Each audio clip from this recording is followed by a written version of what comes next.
السلام علیکم ورحمۃ اللہ وبرکاتہ۔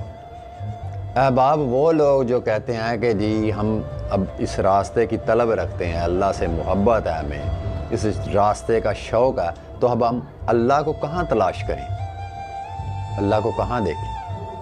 تو اللہ کی ذات نے قرآن کریم میں جتنے بھی اپنے صاحب انعام لوگوں کا ذکر کیا ہے، ان کی زندگیوں کے خلاصے کو سمجھنے کی کوشش کریں کہ ان لوگوں کے اپنے کردار کیا تھے، اوصاف کیا تھے۔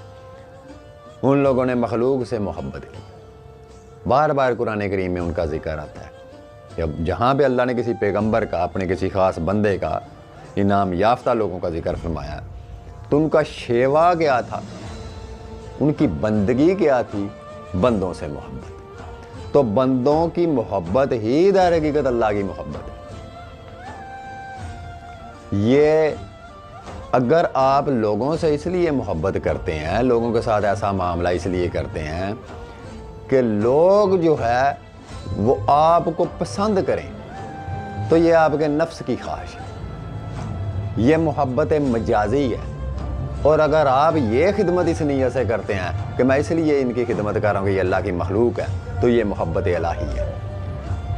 اس لیے جو شخص یہ آرزو رکھتے ہیں کہ ہم اللہ کی خدمت کرنا چاہتے ہیں، اللہ ہمیں کہاں دکھائی دے گا، تو وہ بندوں سے محبت کریں، بندوں کی خدمت کریں۔ بندوں کی خدمت ہی در حقیقت اللہ کی خدمت ہے۔ اسی لیے تو حضرت موسیٰ علیہ السلام نے اللہ کی بارگاہ میں عرض کیا کہ یا باری تعالیٰ، میں تیری دعوت کرنا چاہتا ہوں، تو میرے گھر تشریف لا، اور میں تیرا اہتمام کرنا چاہتا ہوں، تیری میزبانی کرنا چاہتا ہوں، مجھے بھی خدمت کا موقع دے۔ تو اللہ کی ذات نے فرمایا ٹھیک ہے موسیٰ، میں تیرے پاس ضرور آؤں گا۔ تو حضرت موسیٰ علیہ السلام نے واپس اپنے گھر آ کے جس طرح مہمان کی ہم لوگ کرتے ہیں، اہتمام کرتے ہیں، کھانے بنواتے ہیں، مختلف ڈشیں تیار کرواتے ہیں، پرتکلف وہ چیزوں کا اہتمام کرتے ہیں، تو حضرت موسیٰ علیہ السلام نے بھی بالکل اسی طرح کیا۔ جو ان کی دسترس میں تھا، انہوں نے خوب سے خوب کھانے تیار کروائے کہ آج میرے رب نے آنا ہے۔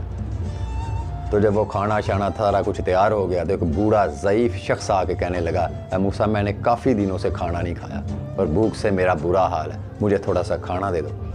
تو موسیٰ علیہ السلام نے ان کو جھڑک دیا، ڈانٹ دیا اس شخص کو، کیونکہ آپ کی طبیعت میں جلال بڑا تھا، غصے والے تھے بڑے۔ تو کہنے لگے ابھی تو مہمان آیا نہیں، تو پہلے ہی آ گیا، جب تک اللہ کی ذات نہیں آئے گی تمہیں کھانا نہیں ملے گا۔ وہ شخص بیچارہ ایک کونے میں جا کے بیٹھ گیا، اب وہ انتظار میں ہے کہ کب موسیٰ مجھے کھانا دے گا۔ خیر اسی طرح سارا دن گزر گیا، تو حضرت موسیٰ علیہ السلام جب مایوس ہو گئے، شام ہو گئی، تو اگلے دن صبح چلے گئے کوہ طور پر، جا کے عرض کی، یا باری تعالیٰ، تیری ذات سچی، تیرا وعدہ سچا، جو تو فرما دیتا ہے بے شک اس میں تو بدلتا نہیں ہے کسی چیز کو۔ تو میں نے تو کل بڑا پرتکلف اہتمام کیا، میری ساری امت منتظر تھی کہ موسیٰ کے خدا نے آنا ہے، لیکن تو میرے گھر نہیں آیا۔ تو اللہ کی ذات فرمانے لگی، ہے موسیٰ، میں تیرے پاس آیا تھا پھٹے پرانے بوسیدہ کپڑوں میں، فلاں شخص تمہارے پاس آیا، اس نے کھانے کا سوال کیا تھا، تو نے وہ اہتمام تو کیا، میں تم سے لپڑ کے کھانا مانگ رہا تھا کہ موسیٰ مجھے کھانا دے دو، مگر تم نے تو مجھے جھڑکیاں دے کے ایک سائیڈ پہ کھڑا کر دیا، اور وہ میں ہی تو تھا۔ تو اس لیے بزرگان دین نے جو ہے یہی چیز فرمائی ہے کہ مجاز عین حقیقت ہے باصفا کے لیے۔ جو حقیقت الہی سے آشنا ہو گئے ان کے لیے اب مجاز جو ہے وہی حقیقت، مجاز عین حقیقت ہے باصفا کے لیے۔ بتوں کو دیکھ رہا ہوں فقط خدا کے لیے، بت یہاں انہوں نے انسانوں کو تشبیہ دی ہے، بتوں کو دیکھ رہا ہوں فقط خدا کے لیے۔ تو قرآن کریم میں بھی اللہ کی ذات نے فرمایا کہ جس طرف تم دیکھو تمہیں میرا ہی چہرہ دکھائی دے گا۔ تو آپ جب باہر نکلتے ہیں تو 2-4 لوگ وہاں گھوم رہے ہوتے ہیں، 2-4 صورتیں وہاں گھوم رہی ہوتی ہیں، تو یہی چہرہ وجہ اللہ ہے، اللہ کا چہرہ۔ اسی لیے علامہ اقبال سرکار نے بھی یہ شعر فرمایا، خدا کے بندے تو ہیں ہزاروں، بنوں میں پھرتے ہیں مارے مارے۔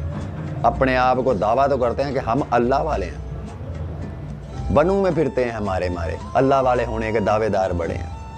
خدا کے بندے تو ہیں ہزاروں، بنوں میں پھرتے ہیں مارے مارے، میں اس کا بندہ بنوں گا جس کو خدا کے بندوں سے پیار ہوگا۔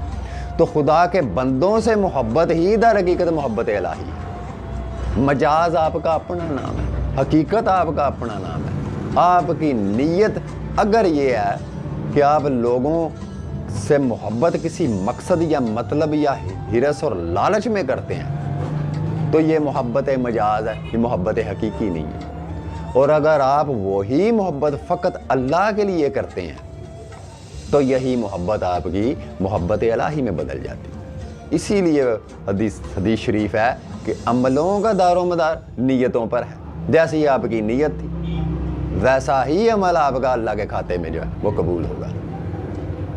وہ لوگ جو اس سینس میں اپنے بال بچوں کی اہل و عیال کی خدمت کرتے ہیں کہ یہ اللہ کا حکم ہے اور یہ میرے پہ ایک ذمہ داری ہے، میں نے یہ کرنا ہے، یہاں پہ نیت اور ہے۔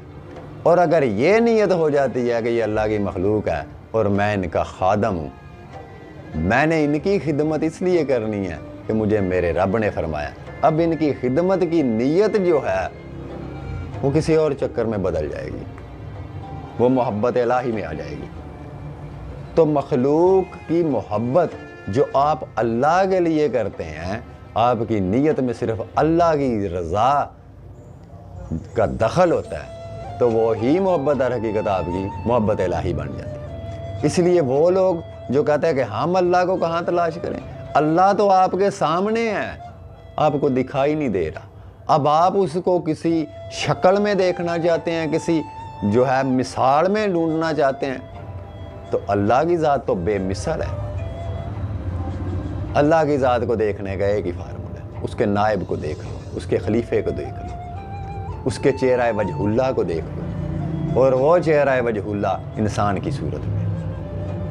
اسی لیے بزرگان دین نے جو ہے انسانوں کی محبت کو ترجیح دی، انسانوں کی خدمت کو جو ہے وہ ترجیح دی۔ قرآن کریم میں بار بار ذکر ہے کہ مسکینوں اور یتیموں کے ساتھ بھلائی کرو، شفقت کرو، مسافروں کو کھانا کھلاؤ، قیدیوں کو آزاد کرو، لوگوں کے ساتھ صلہ رحمی کرو۔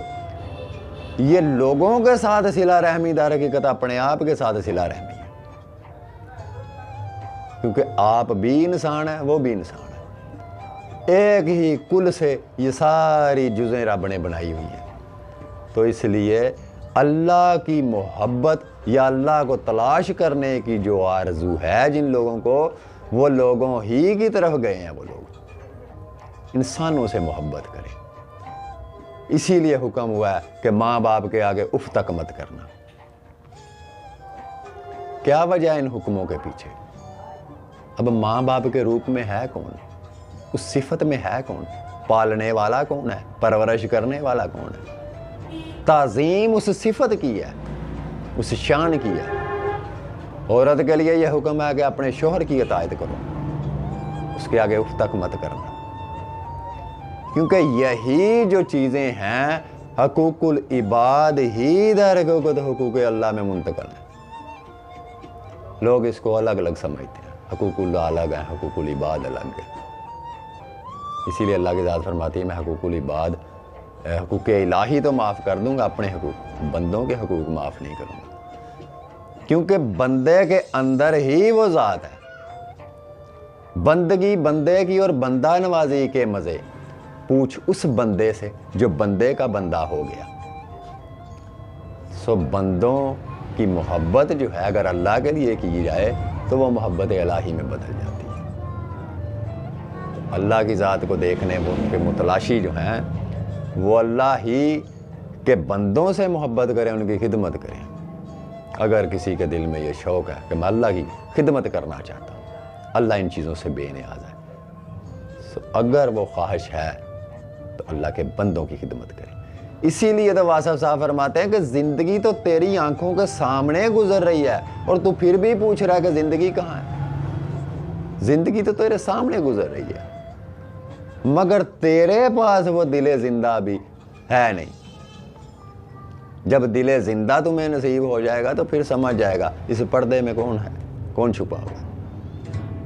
جو مجھ میں بولتا ہے میں نہیں ہوں، اس لیے بیدم شاہ وارسی فرماتے ہیں جو مجھ میں بولتا ہے میں نہیں ہوں، یہ شان کبریا ہے میں نہیں ہوں۔ قبا پہنے ہوئے ہے مٹی کی مورت، کوئی بہروپیا ہے میں نہیں ہوں۔ حقیقت چاند سے پوچھی تو بولا کسی کا نقش پا ہے میں نہیں ہوں۔ پتے کی بات کہتا ہوں سمجھ لے، یہی میرا پتہ ہے، میں نہیں۔ تو اس لیے بندوں کی محبت، بندوں کی خدمت جو ہے یہ اللہ کی محبت اور اللہ کی خدمت ہے۔ اس چیز کو سمجھنے کی کوشش کیجیے۔ اسی لیے علامہ اقبال سرکار فرماتے ہیں تو سب چھوڑ ہے ناداں دہر کے آئینہ خانے میں، یہ سب تیری ہی تصویریں ہیں جنہیں تو سمجھا ہے بیگانہ۔ تو سب چھوڑ اے ناداں، دہر دنیا کو کہتے ہیں، دہر کے آئینہ خانے میں، اس آئینہ خانے میں اللہ کی ذات نے اپنے آپ کو ظاہر کیا، جس کے بارے میں اللہ کی ذات فرماتی ہے میں چھپا ہوا خزانہ تھا، میں نے چاہا میں پہچانا جاؤں، سو میں نے انسان کو خلق کر دیا۔ تو سب چھوڑ اے ناداں دہر کے آئینہ خانے میں، یہ سب تیری ہی تصویریں ہیں جنہیں تو سمجھا ہے بیگانہ۔ دعاؤں میں یاد رکھیے گا۔ اللہ حافظ۔